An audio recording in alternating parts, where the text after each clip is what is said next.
You know, the big turning point in my life came when I was 11 years old.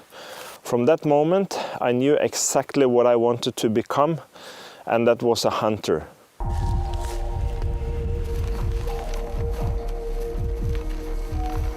Every big decision I've made in my life, hunting and outdoor living has been my #1 priority.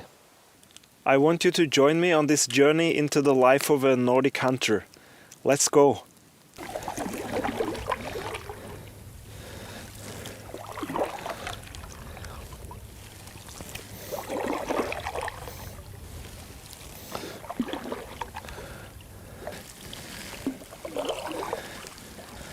Hi, this is Kristoffer Clausen from Norway, and I am currently on a mission.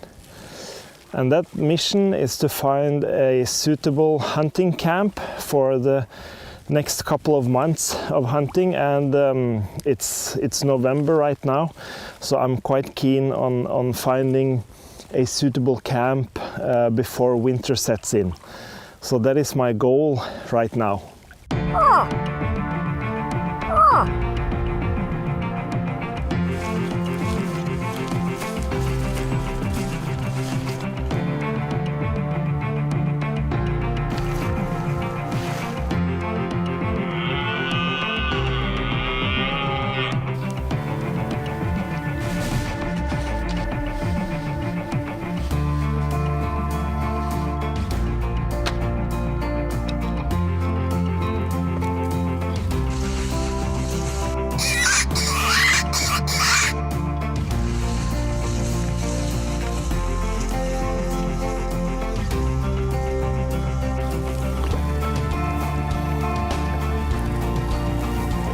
When I look for a hunting camp like this, where I'm going to stay for a long time, obviously I want close access to water. That's why I'm in a canoe, because this water system with lakes and river gives me access to miles and miles of good hunting terrain. And another thing I'm looking for is access to firewood, good dry firewood, because I'm going to stay in this camp for a long period of time, so I need firewood. And winter is coming soon, so my plan here is to find a nice spot and build a simple shelter where I can stay for the coming months and do my hunting from there.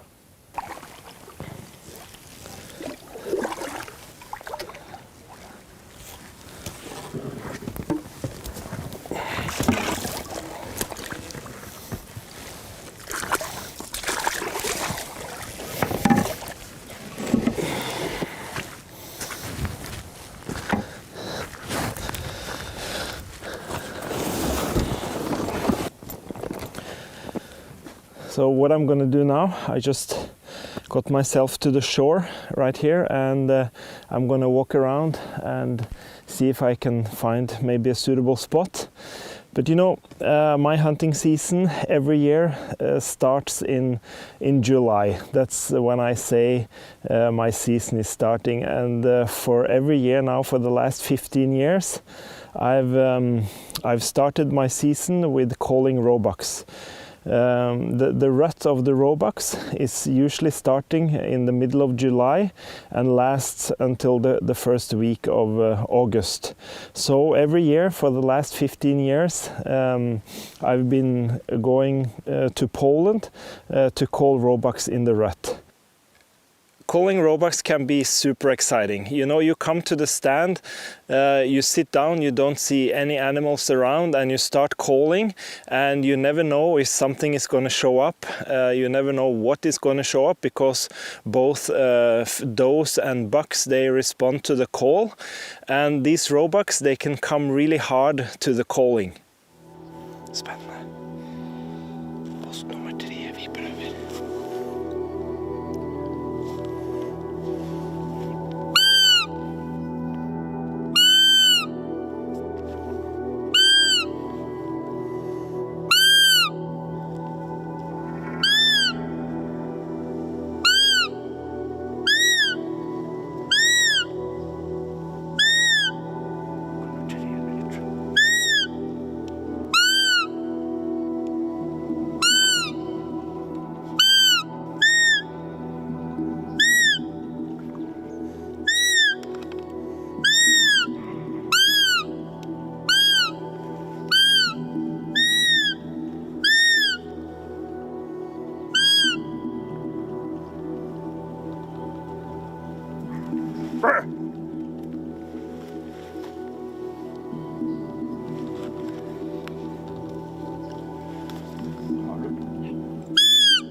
Det var litt ergerlig. Den kom så fælt, og han så oss jo. Og da ble jeg litt for sein. When I call roebucks, I use a couple of different sounds. One is a contact sound, and then another sound is the sound that the doe makes when she's pushed too hard by a buck.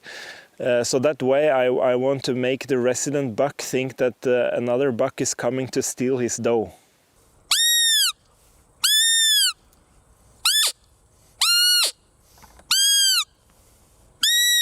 Den kommer.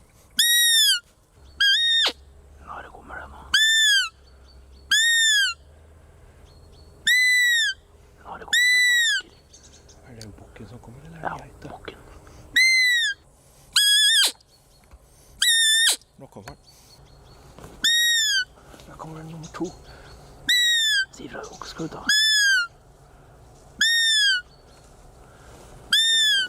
Hva tar du?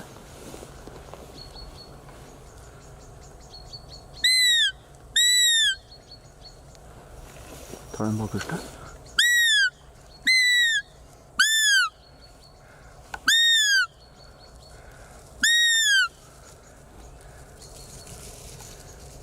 Har du på den der? Jeg har den til høyre.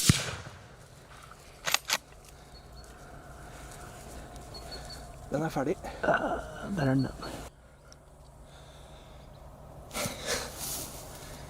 Det ble bukk, det var litt heftig. Der kom det faktisk 2 bukker jagende på hverandre inn, og 2 greie 6-tagere begge 2. Og den stelte seg jo opp da på 40 meter, så da tok den. Vi får gå fram og titte på den.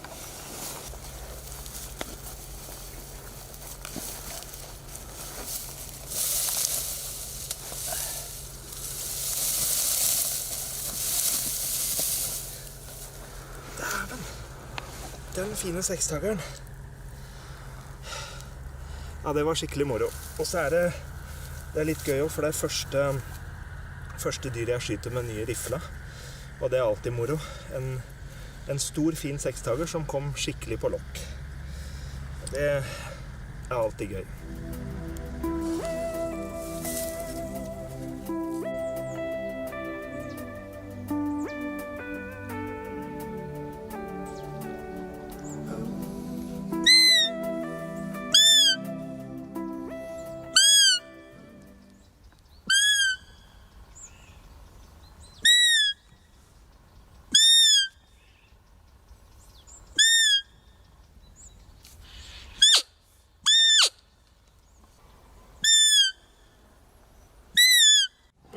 Rett fram, til venstre.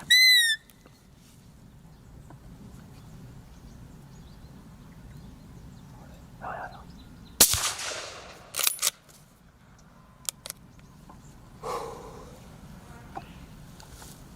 Det var litt småheftig, Anders. Vi sitter på den strøkne posten og tenker at det her må det bare komme rådyr. Og så sitter her og lokker, skjer ingenting, og så kommer det liksom en geit rett bak oss, og har litt fokus på den, og da sier du bare, der kommer bukken. Så kommer den rett ut av skogen her og inn på 25 meter.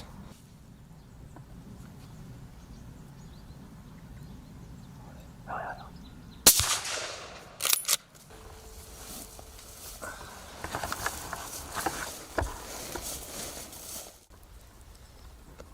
Men når de kommer på lokk sånn som det der, da er det moro.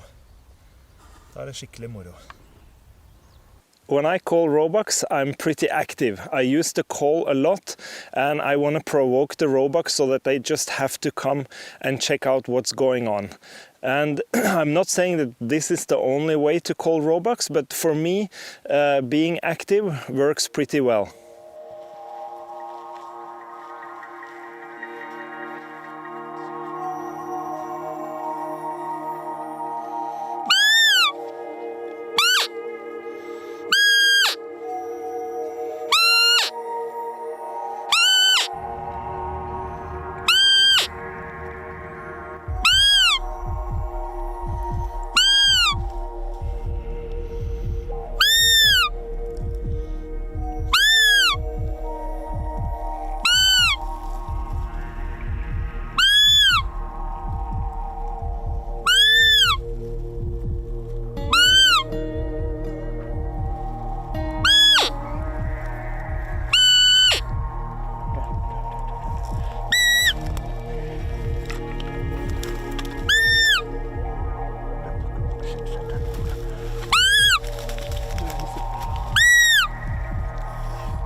Nå har jeg så puls. Fy fader, og spennende det der var. Det var rått, eller? Hæ? Han kom til slutt. Det er en ganske pen bukk også.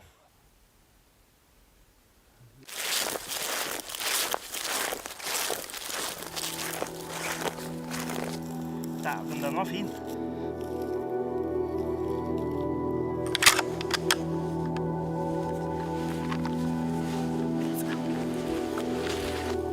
On this next hunt, we are going to join my good friend Aleksandra Baranieka.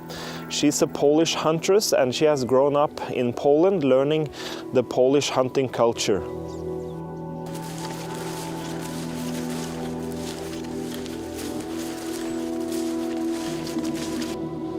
I'm gonna go.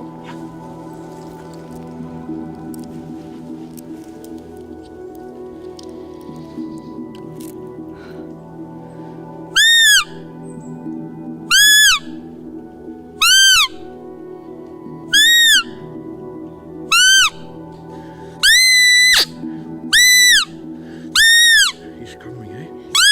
Yeah.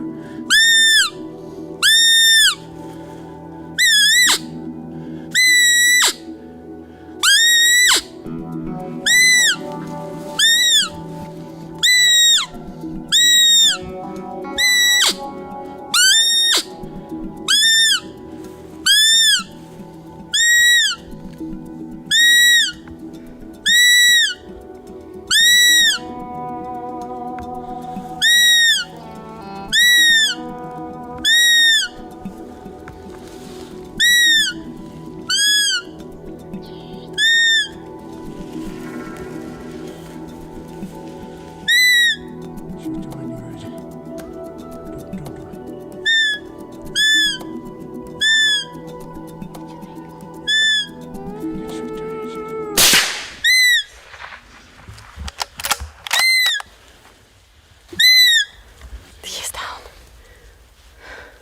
What? He's here. Perfect, eh? High five. Holy shit, Alexandra. Second buck in an hour.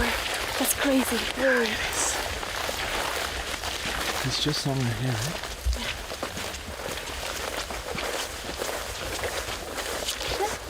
He's here. Oh, yeah.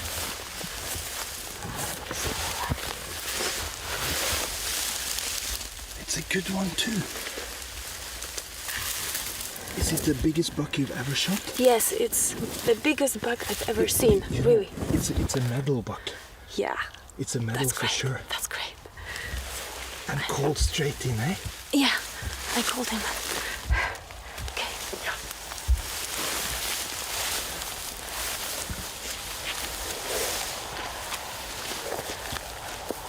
Just look at it. Wow. It's really nice buck. Oh.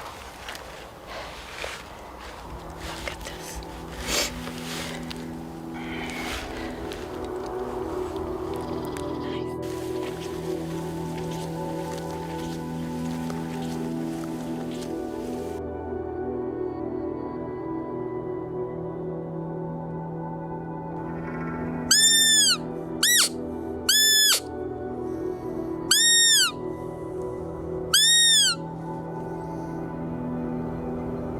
I'm really trying to.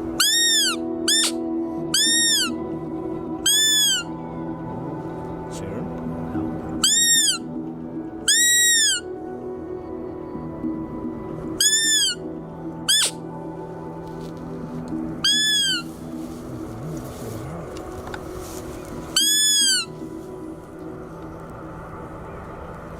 Jeg brydde seg ikke noe.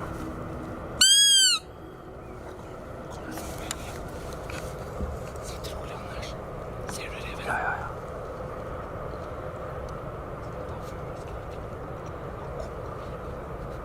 Rævhål.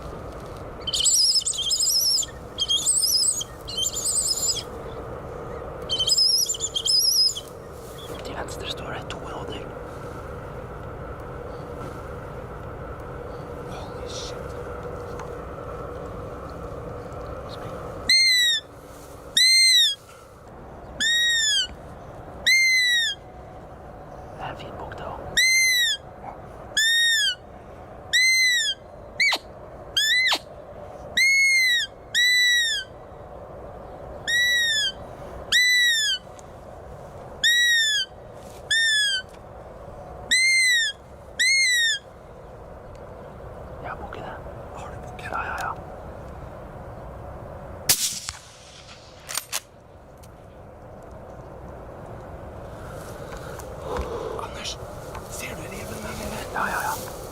Der stakk den. Fy faen. Her skjedde det litt. Her sitter vi altså og lokker. Og så kommer det ut en rev på rådyrpipen, og så tar jeg fram fugleskriken for å se om jeg kan få nærmere. Plutselig sier du står geit og bukk bak oss. Da har bukken og geita kommet inn så det dundrer. Og så tar jeg jo på rådyrlokken igjen, og så, ja, nå ligger jo bukken der, men reven stakk det. Ja, det var den sekstageren det her også da. Dæven, den var fin. Fy fader. Det der er jo den største til nå da. Det må det være. Ja. Jeg skal love, det er ikke noe ung bukk det her, altså. Den er jo søren meg 28 centimeter høy, den. Dæven så moro. Og gutta kommer på lokk da.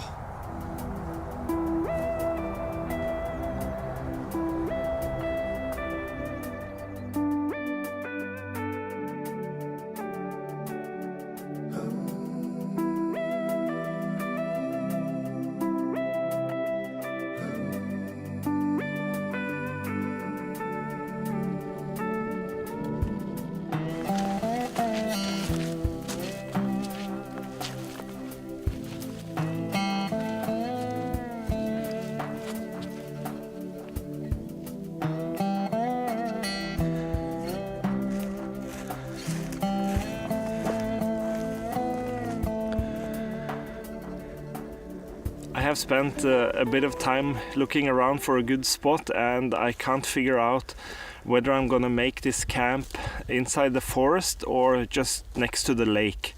So if I put up my hunting camp inside the forest, I'll have more shelter, probably more access to suitable building material. If I build it right next to the lake, I'll have obviously a better view, but it's also gonna be more windy. So I can't really decide what to do, but I'll keep looking.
When it comes to building a shelter, I have several options. The simplest one, that is a lean-to shelter, and then we've got the A-frame shelter, and another option is the teepee shelter.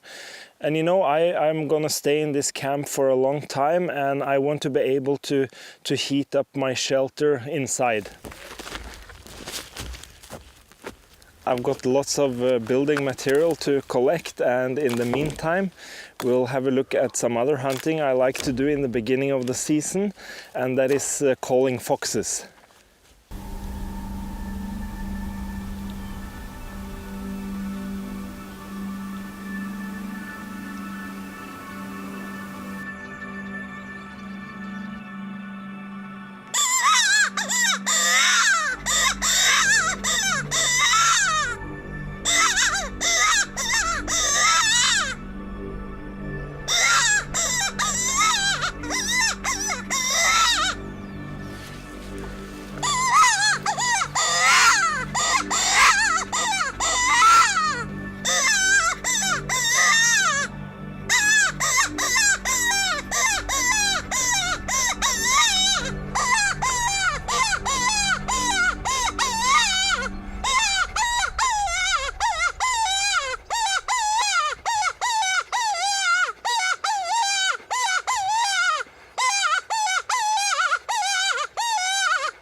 Var det rot, eller? Det var rev på lokk, det. Faktisk ganske fin i pelsen.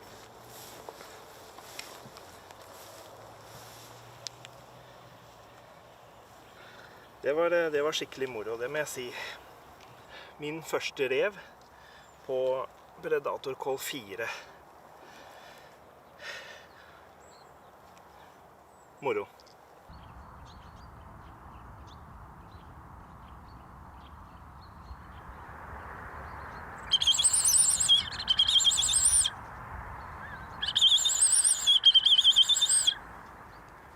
Den kommer hitover. Du ser de har litt lyst.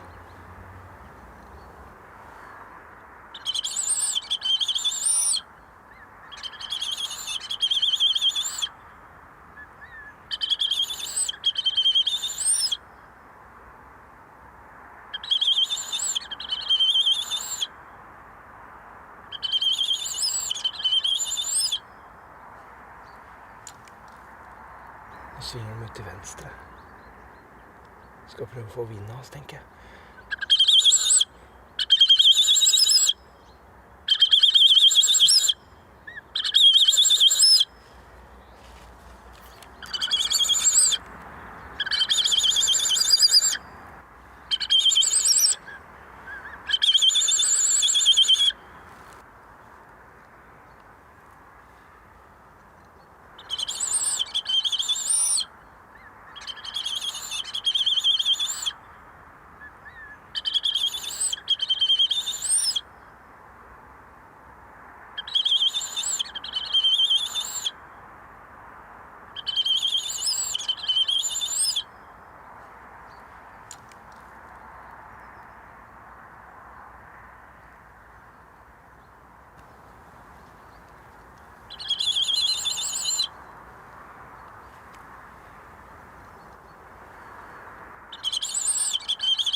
Det ble duble, det.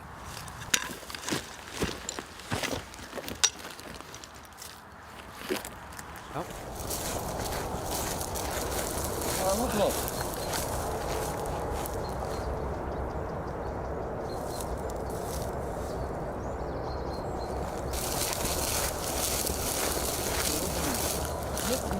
Anders, Ja. det er det man kaller lungesmell.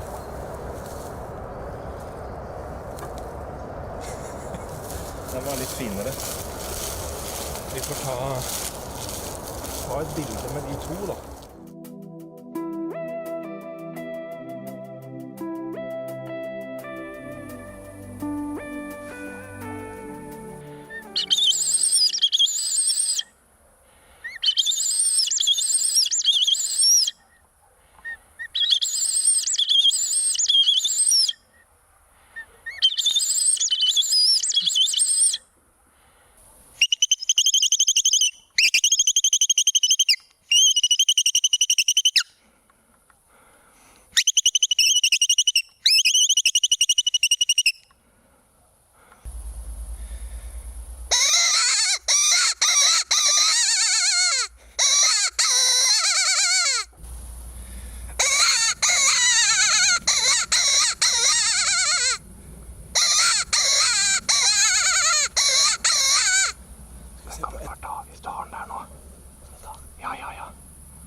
Anders.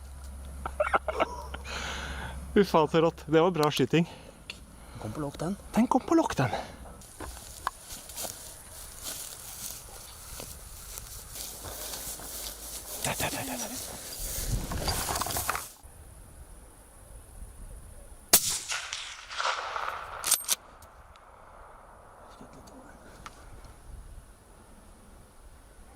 Er den ikke dårlig der nå? Jo, der datt den. Det gjorde den faen meg. Det var ikke langt nok det. Det var duble, det. Fy faen, dette er moro. Der ligger den andre, ser du? Her. Fy faen, moro. 2 rever på lokk, det, Anders. Hæ? Fy faen, dette.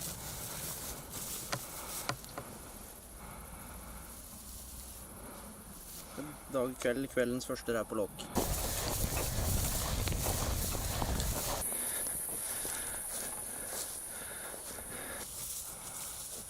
Går du unna nå, Anders? Nå går det unna. Perfekt skudd på den nummer 2. Ja, det har vært litt holdt på nå, så... Ja. Moro dette. Dette var moro. Ikke mye som slår dreven kom på lokk. Nei, det er faktisk ikke det.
Det var en på lokk, det, Bjørn. Det er på lokk. Hadde du bra drag på? Ja, greit drag. Grattis.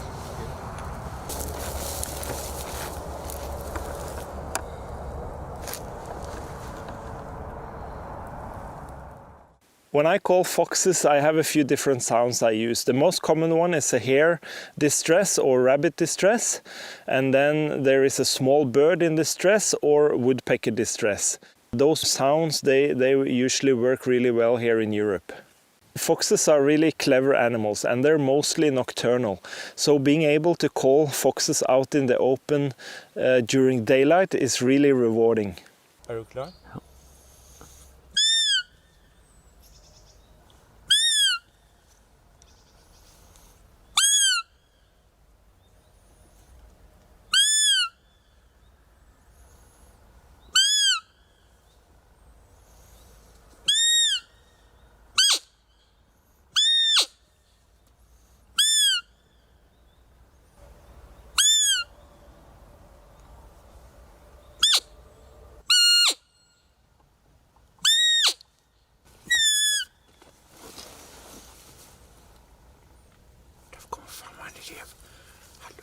rev, Anders.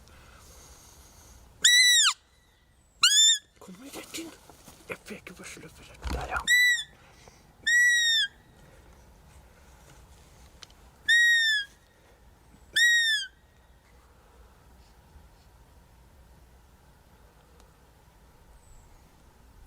Jeg har den, bare så vet du.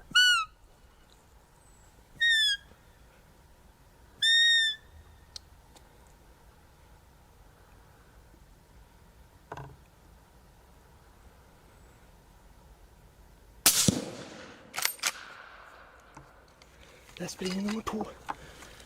Der løper rev nummer 2. Har du den? Ja. Har du den? Ja.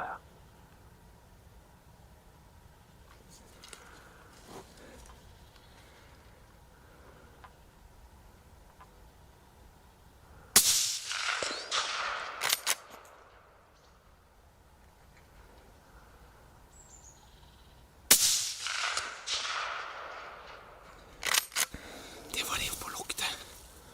Den kom bare over og pipte om. Ja, det var katte der nede. 2 stykker samtidig på rådyrlokket. Hvor står de rådyra, ser du? De står... Du ser den fura der? Ja, der. De går der enda. Det står... Der kommer rådyr der også. Ja, hvor da? Der, rett sånn. Det står der i bukter. Rett sånn. Den kommer som på rakkeren. Kommer den ikke?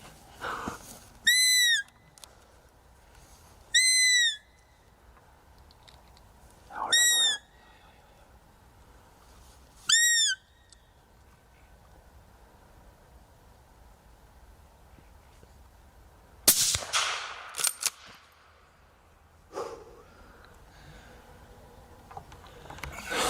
Nå snakker vi, Anders. Det er faen meg helt sjukt. Her setter vi oss ned.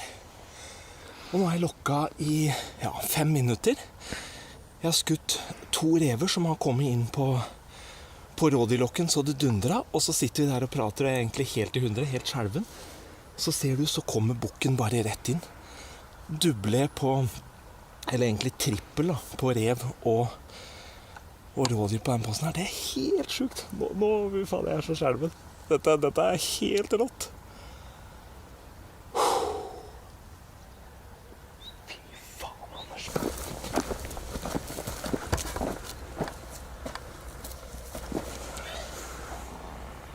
Verst at det ser ut som en revevalp. Han bare kom så det dundra på rådyrkyllingen.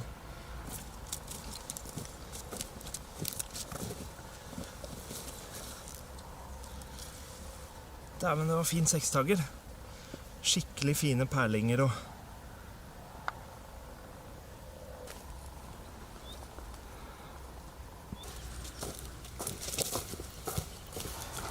Rått. Skal vi se om det er hannrev, ja. Calling animals is a lot of fun, and many of you know that I do produce my own game calls. These are Clausen game calls. I have one for roe deer and 4 different ones for predators. And I'm gonna demonstrate the different calls now. The first call I'm gonna demonstrate now is Clausen Predator Call 1, and this is a hare distress call, resembling a dying hare.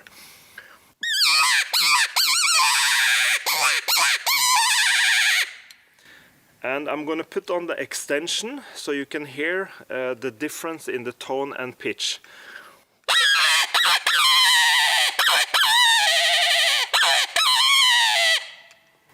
You can hear a quite big difference just by putting on this extension. And when you have this extension on, this call also works really well for coyotes. And I've called European lynx, I've called foxes, badgers, marten, and in Canada I've also called lynx and black bear with this call. The second call I'm going to demonstrate is Clausen Predator Call 2, and I'm going to start with a woodpecker in distress.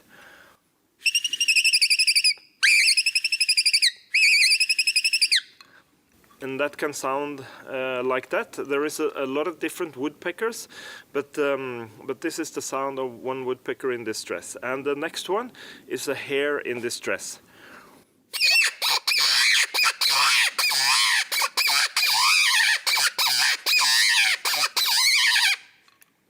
So with this call I can make two different sounds.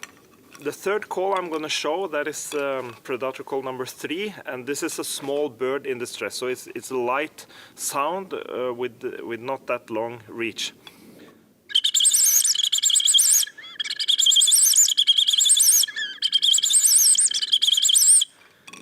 That means that this call also works well for young foxes in the summertime.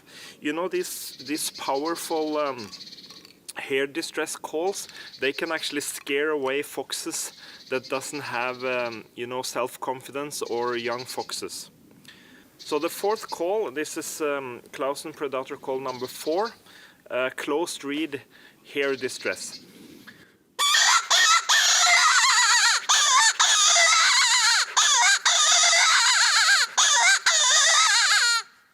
And can sound like that. The last call I'm going to show is Clausen roe deer call. I can make different contact sounds for young ones and for females, and also distress sound.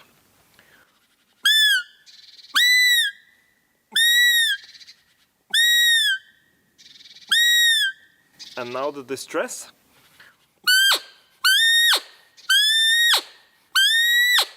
So this distress sound is a sound that if a female is not ready to be mated, but a buck is too eager and is trying to push her, she can make this sound. And when I make this, I want to, you know, make the resident buck in his territory think that another buck is coming and pushing one of his females. So these are Clausen game calls, and as I said, calling animals is a lot of fun, so you should try it.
As you can see here, I've chosen to build a teepee shelter that gives me the possibility to build a fire inside.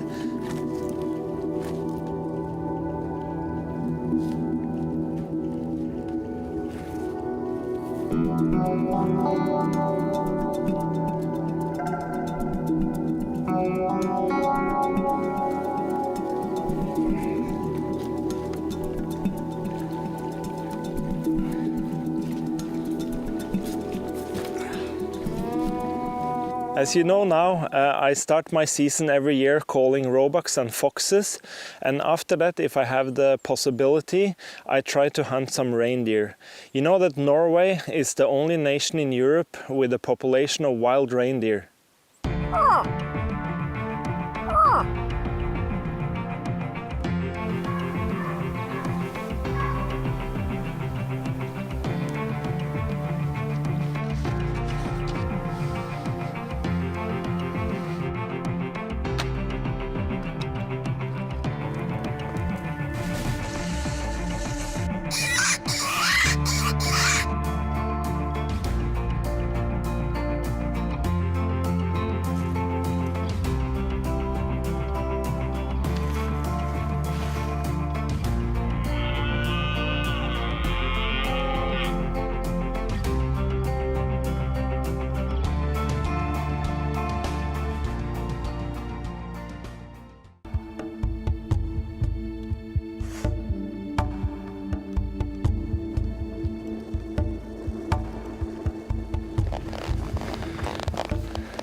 stor bukk, og de står bare midt inne i flokken foran her, så det er helt umulig å skyte. Vi får bare prøve å være tålmodige.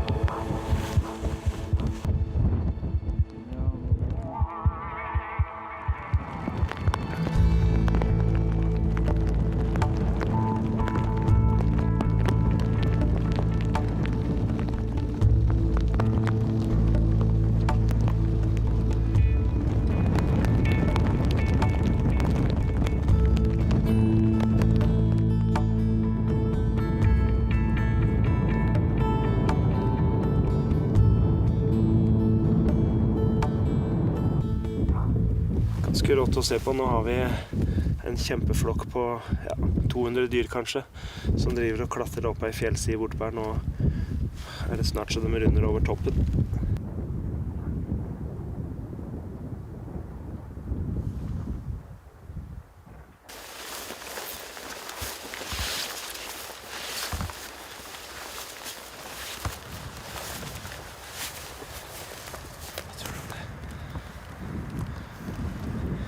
Reinsflokken opp her.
Da ble det reinsdyr. Ganske spennende situasjon her. Vi fikk se flokken foran oss takket være noen som lå med radio på andre siden av fjellet her og kunne fortelle oss at nå kom flokken rett imot oss.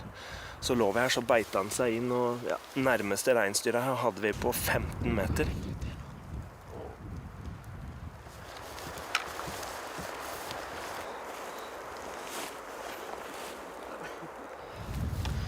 Reinsdyrjakt, ja, det er jo nå jobben begynner.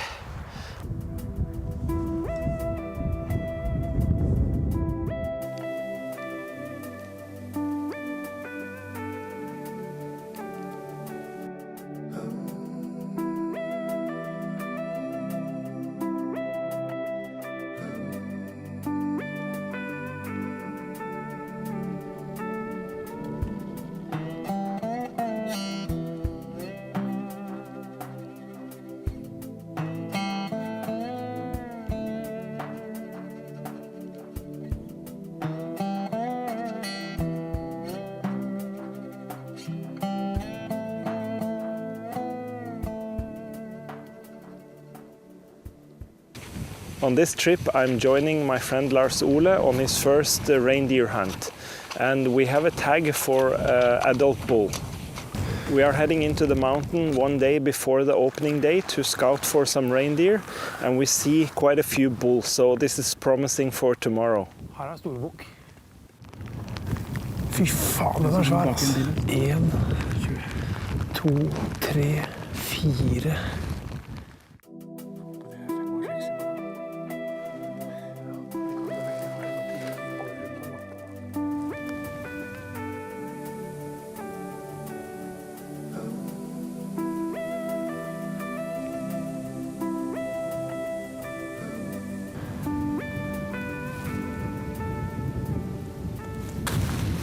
Nå ser du den, Lars Ole. Ja, jeg ser den godt. Rett under ørna der. Ja. Den går oppover på ryggen. Fin den der, Martin. Ja, det er jo en stor bukk. Ikke enorm, men det er moro da, når du ser litt. Ja, det er det. Spennende. Storbukken er nå på vei rett mot oss. Så da er det bare for Lars Ole å lade opp her. Og så krabber vi fram på kanten, så ser vi hva som skjer.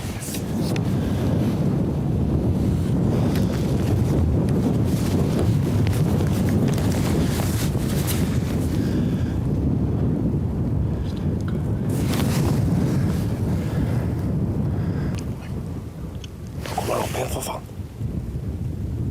Rått.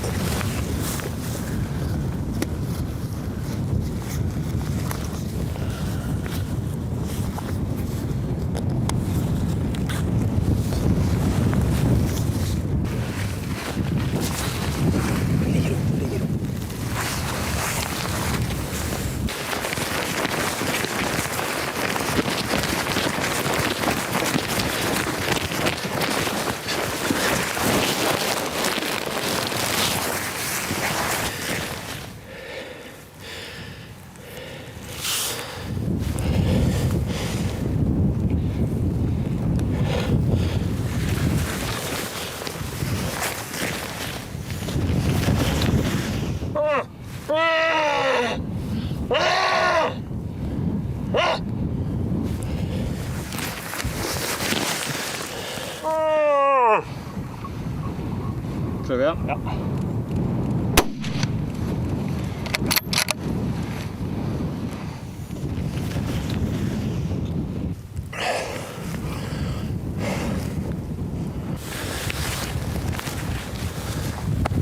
Gratulerer. Det er fin bukk, altså. Ja, den var fin. Se, den er grov. Han så ikke så stor ut, synes jeg. Grattis, Lars Ole. Tusen takk.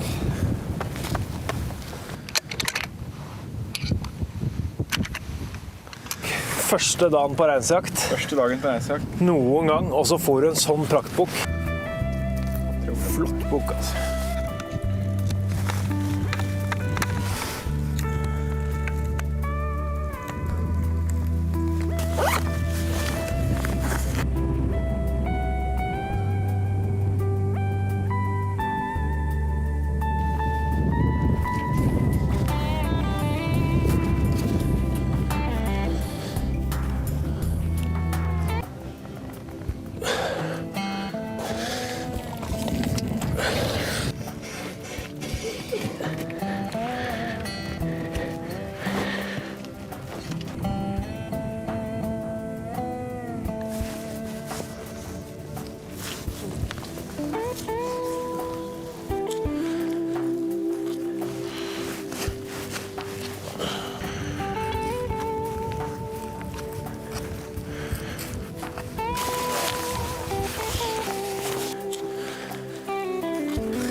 Der sånn.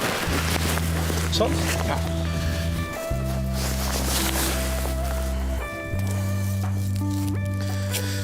Rulle.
har gått en 5-6 kilometer I fjellet, og så opp I fjellsida bak oss nå en 600-700 meter, så har vi sett en flokk med litt forskjellige dyr, så nå skal vi prøve å komme oss inn på. Dette blir spennende. Ja, det blir...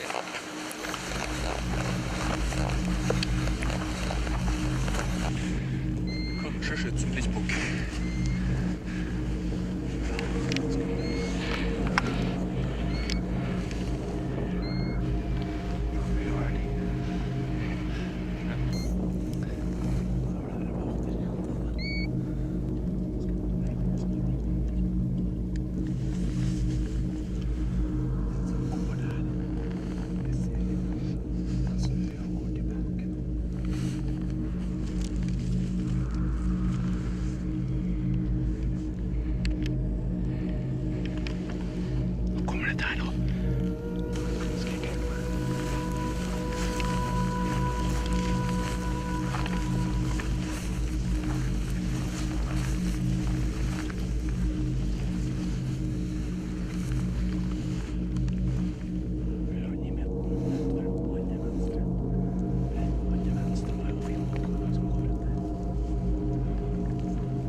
Fikk det.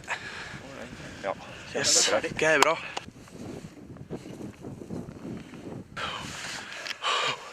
Yes. Nei, det var perfekt skudd. Så jo blodet føyk ut baken, så. Det var heftig.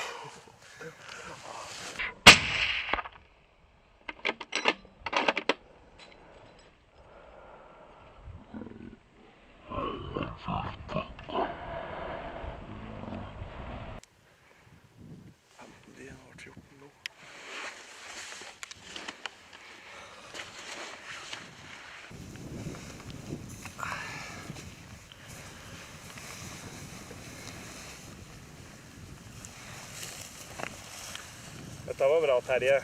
Ja, det var skikkelig. Pent dyr. Ja. Ja, det. Ja. Og så springer de andre bak her, rundt oss. Litt korte takker på den. Ja, men det var sånn akkurat passe. Vi har jo faktisk en ganske lang vei å gå ned, da.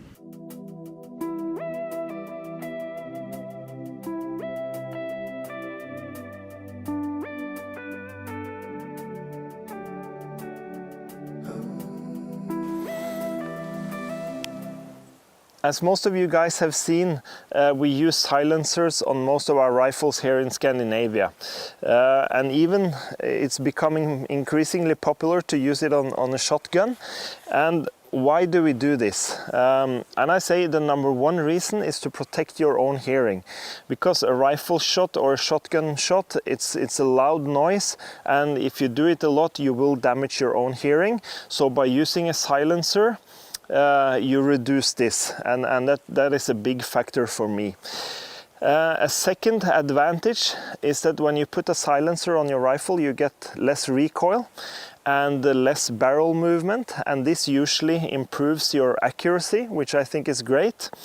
And a third reason that I like using a silencer is that it gives less noise pollution. So let's say you hunt at night, or you hunt nearby a town or in rural areas. Yeah, you make less noise and disturb people to a lesser extent, which I think is nice. You see this silencer here on the shotgun. That's actually a bigger thing. But this shotgun, it's very lightweight, and actually when I have the silencer on, you can see the balance of the gun is where it should be, and it's actually really good. And also, the number one reason for using this one is, of course, to protect my own hearing.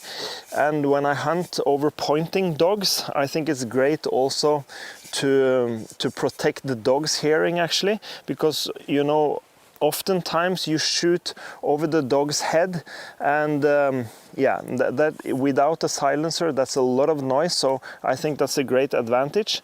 And for me, using a silencer on this shotgun actually improves my shooting. So all in all, I can only say positive things about using a silencer, and I can see that more and more countries are making this legal, which I think is a great thing.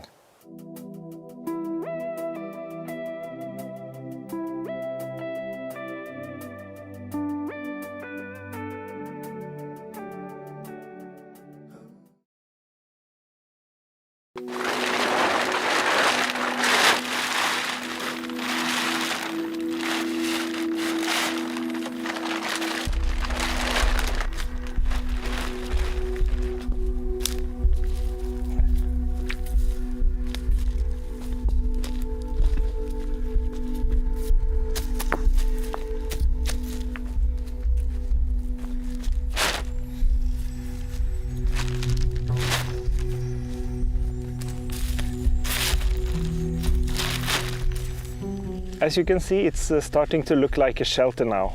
I'm not done yet. I'm gonna cover up the outside to insulate it a bit, but it's actually ready to move in.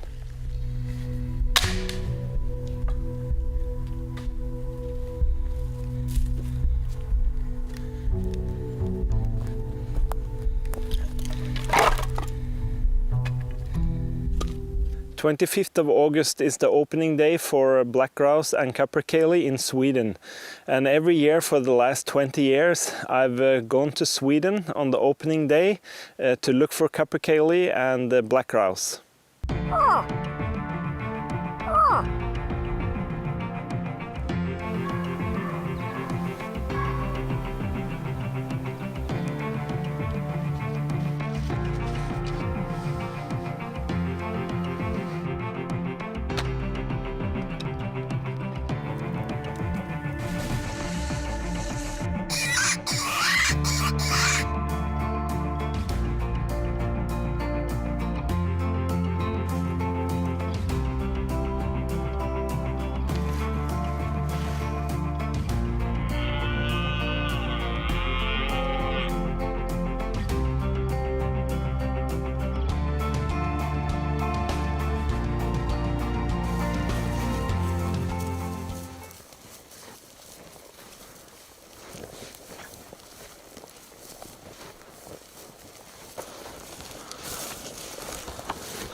Ikke ha markeder her nå.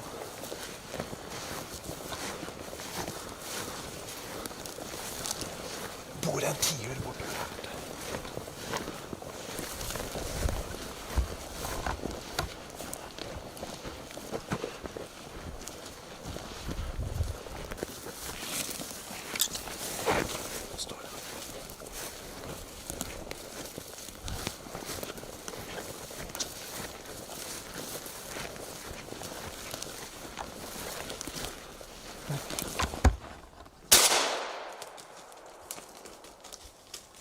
Der tror jeg gammeltiuren kom. Fy faen. Jeg er så flink. Jeg er så flink, jente. Jeg er så flink. Bra. Jeg er flink, jente. Nei, det er ungtiur, da. Ja, bra. Flink, jente. Sånn. Ei. Rolig. Jeg er så flink. Jeg er så flink. Rolig. Fy faen, det var rått. Hunting capercaillie and black grouse with pointing dogs has been a passion of me since I was a young boy, and I was only 15 years old when I got my first pointing dog. Back then was the start of my career of hunting with dogs, and for 21 years after that I've had 2 different pointing dogs. Yeah.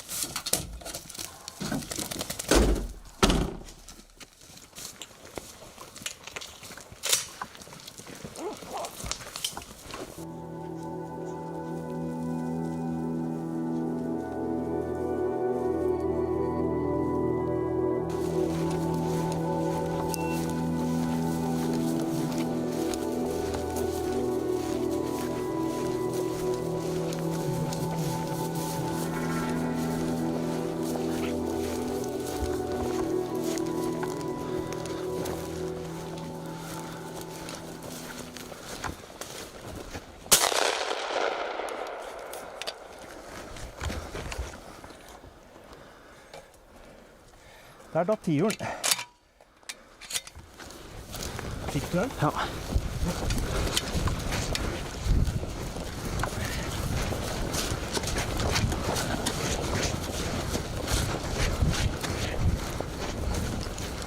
Ah, flink jente, Piri. Ja, så flink. Ja, så flink. Bra. Bra, Piri. Ja da. Ja, var tiuren der? Var tiuren der? Ja, kom hit da. Ja, ja. Kom hit da. Hei, du din ram. Hei, du din ram. Her da. Her da. Ja. Du din lille bølle. Nå er du heit, eller? Hæ? Nå er du litt heit. Ja, der var tiuren der da.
Ja, så flink!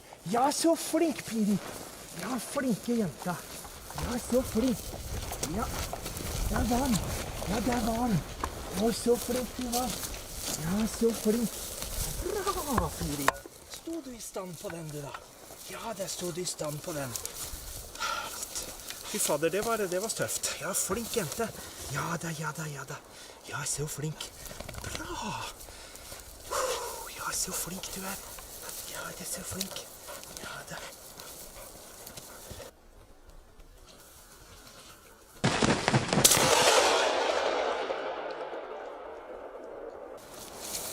Det er rå fugler, altså. Disse tiura.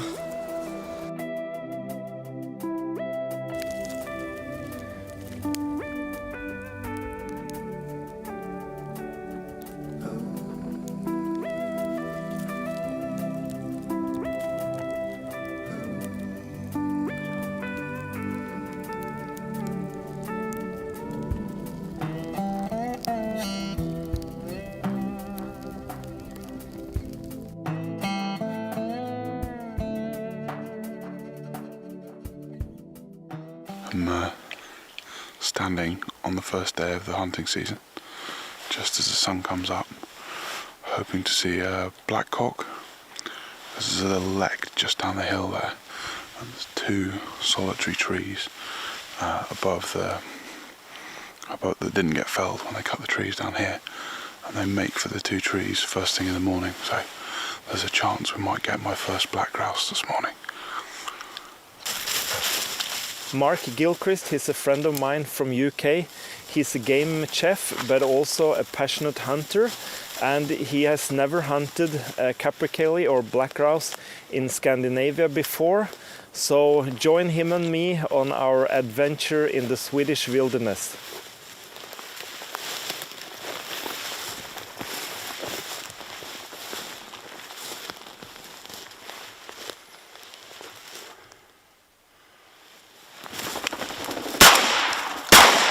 Got it. Congratulations, man! Oh, that's amazing. That is...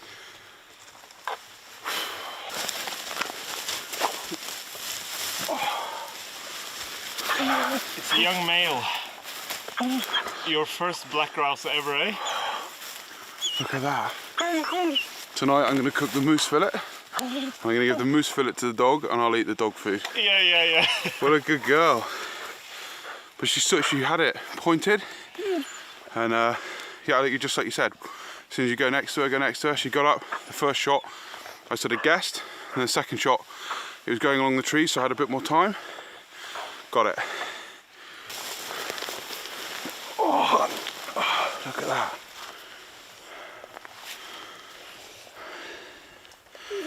I've never even seen one of these before. Good girl. Hey. Good girl.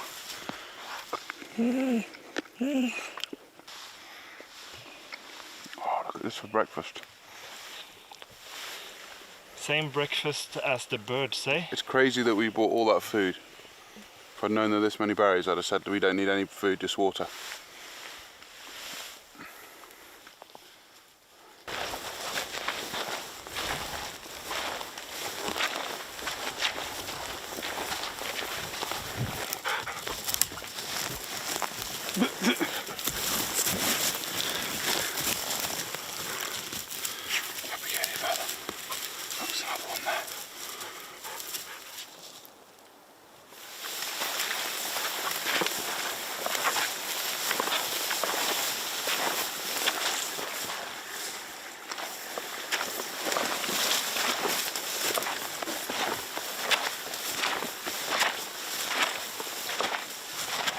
Yeah.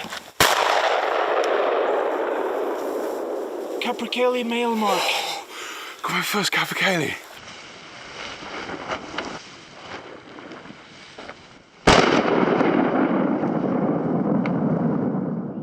And it was good for me because I had plenty of time to read the bird. I can never hit the shots. Yeah. It come through. I thought, I saw it get out. I thought, yes. He's coming. He's coming. Look.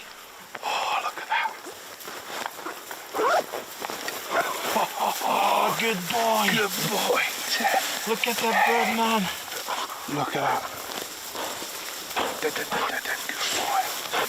Look at that. Good boy. Look at that. I'm so happy. We've had 2 days. We had the first day, we got this bird really quickly.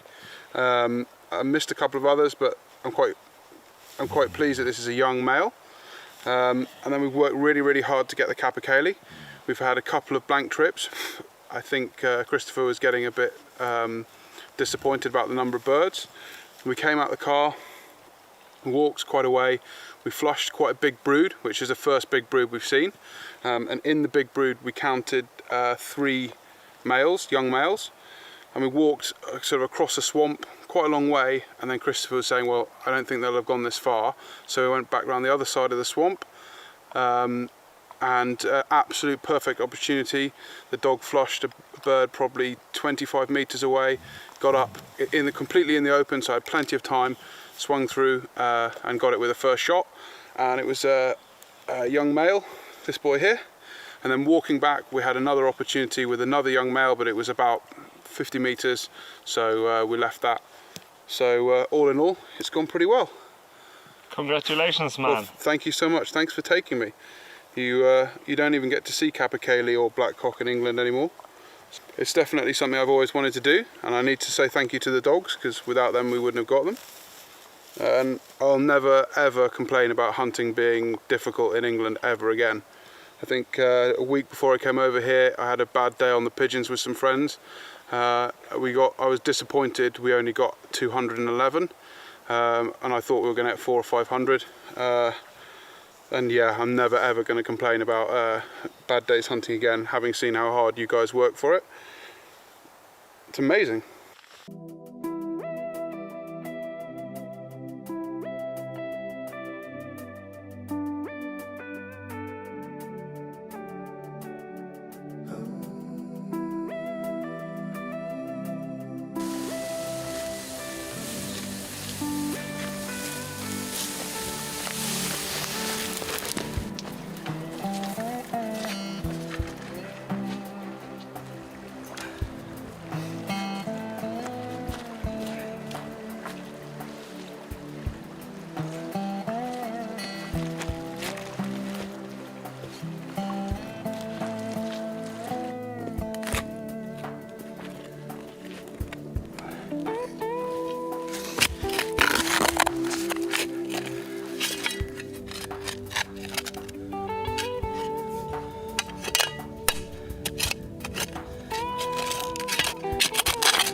You have seen I've just made this fire pit, and I'm sitting here with a capercaillie. So my plan now is to skin this bird, and then I'm gonna put a lot of butter on it and wrap it in aluminum foil, and then put it inside the fire pit when the fire has burned down, and I'll cover it up, and hopefully in 3-4 hours it's gonna be all cooked and ready to be eaten.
This is the best part of the cooking. I'll just leave it here for 3-4 hours, dig it up, and hopefully it should be perfectly cooked and ready.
I'm pretty excited just now.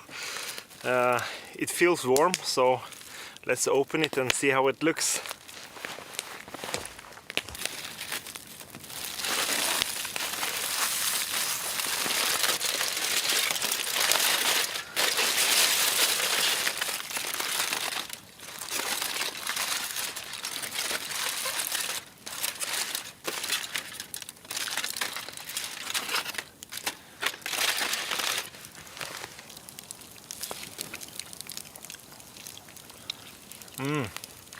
Perfectly cooked, actually.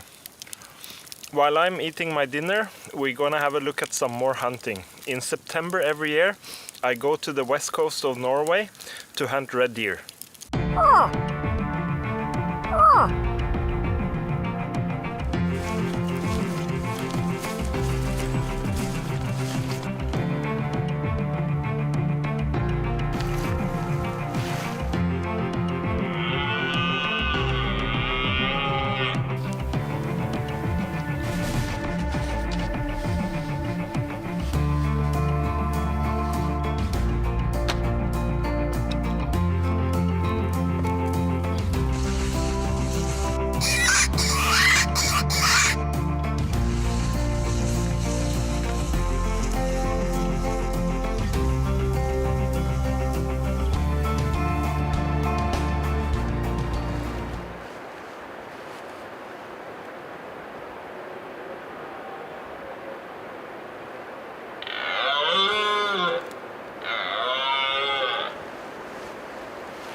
helt på slutten av brunsten nå. Vært ganske bra med brøling i dag, og det er et par bukker som driver og brøler foran her. Det er litt frost i bakken og knaseføre, så det er vanskelig å komme seg inn på, men nå brøler det såpass bra at jeg er nødt til å gjøre et forsøk.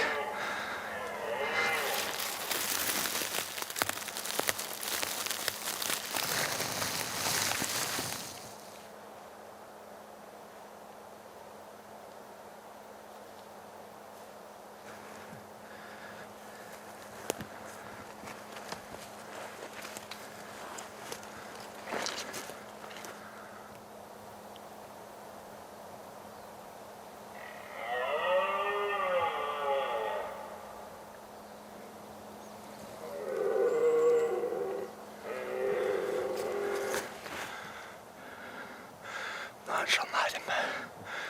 Høres ut som han kommer hitover.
Yes! Det her har jeg ventet på. Jeg vet ikke hvor mange ganger jeg har vært nære på voksen bukk jeg nå. Og nå er det helt på slutten av brunsten, og har vært noen dager nå med ganske bra brøling. Og selv om forholdet var vanskelig nå, så gikk det bra. Yes! Bare siste uka nå, vet du, så har jeg jo vært inne på bukken 2-3 ganger, men har vært nære på. Det er vanskelig å få filmet det og skutt samtidig, men nå gikk det.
Eller?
Nå har vi hatt litt spenning her på morgenen.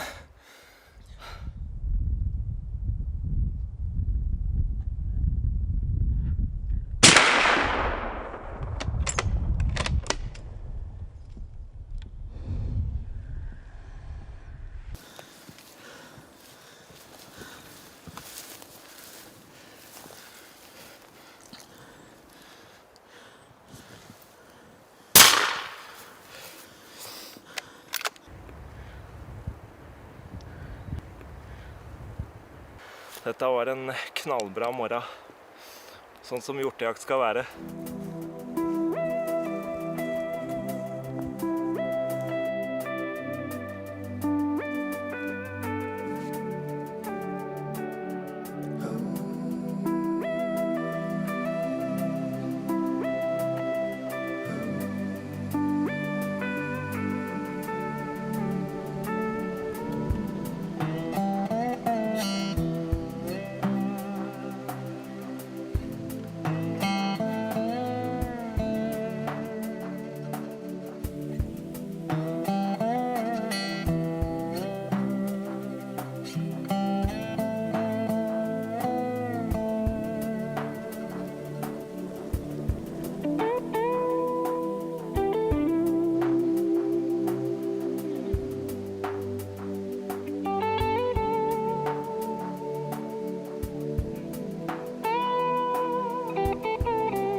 Det var litt heftig det der, eller?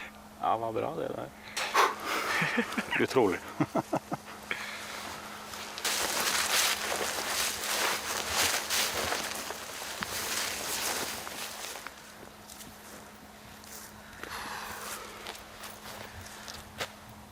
En og en halv time brøling, non-stop.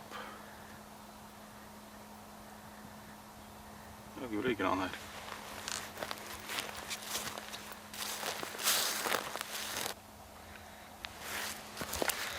Perfekt skudd, Wilhelm.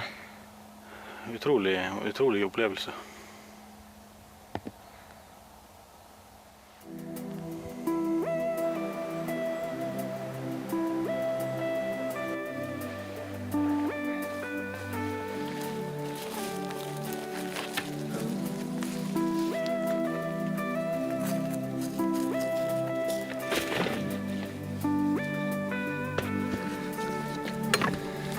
I hope you enjoyed watching the red deer hunting on the west coast of Norway. Right now I'm here on the eastern part and I'm going out with my canoe to scout for some roe deer. So see you in the next episode.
I've secured a lot of meat now, so what I'm gonna do with this roebuck is I'm gonna take out the stomach and the guts, and then I'll drag it down to the canoe and take it to camp and skin it and clean it up there.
I finally got the roebuck to the camp here, so my plan now is to skin the roebuck and to make a fire in the fire pit, and I'm gonna take a front shoulder and wrap it in foil and cook it in the fire pit. In the meantime, we'll have a look at some more roe deer hunting. In Scandinavia, we have a great culture for hunting roe deer with dogs. We can use short-legged dogs like dachshunds and beagles, for example. So let's have a look.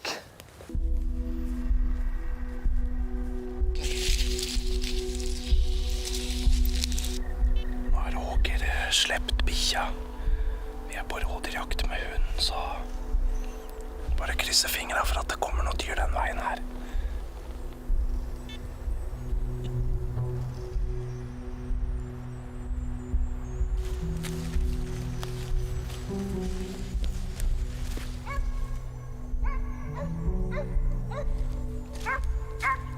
Kommer rett hitover.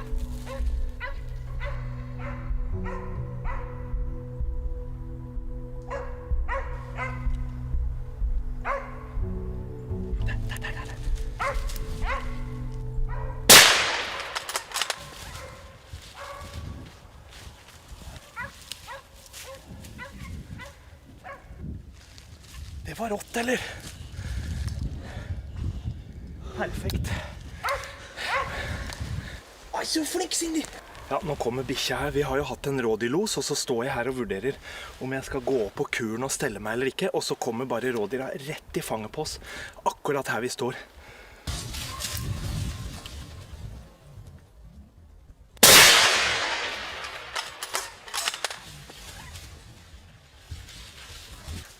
Ja, så flink. Bra. Oi, så flink du var. Bra.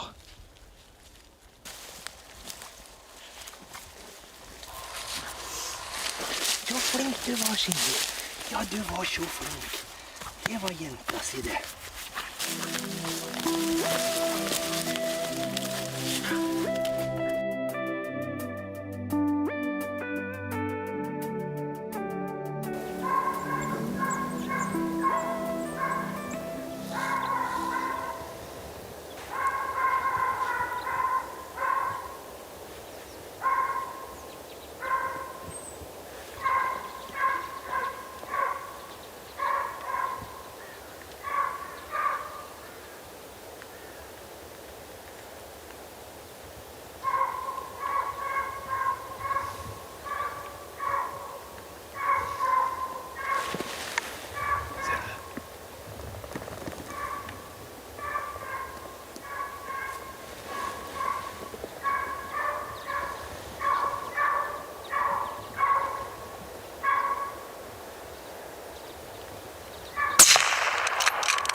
Det var ganske perfekt, Ole Mathias. Fy fader. Nå kommer bikkja di i los her sånn.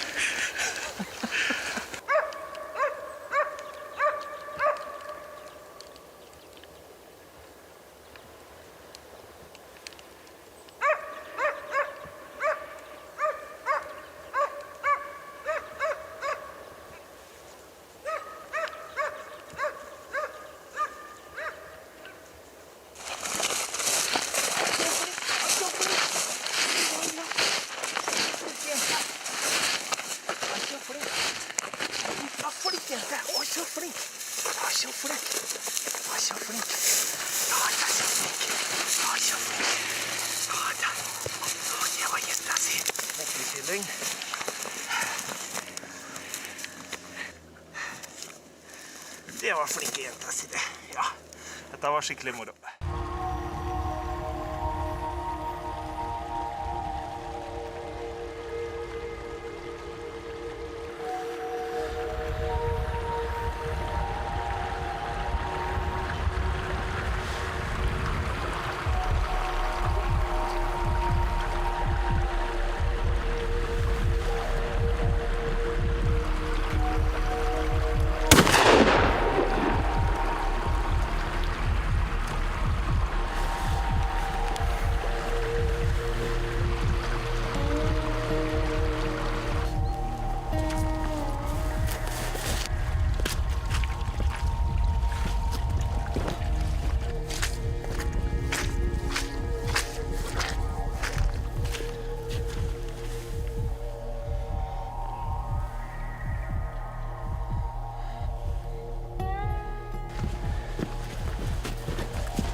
Cindy.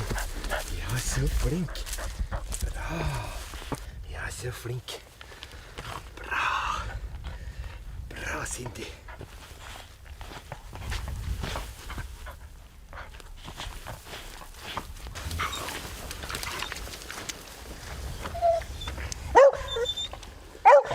Begge skjøt jeg med hagleløpet på drilling, da. Det var jo kanskje 25 meter.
Wow.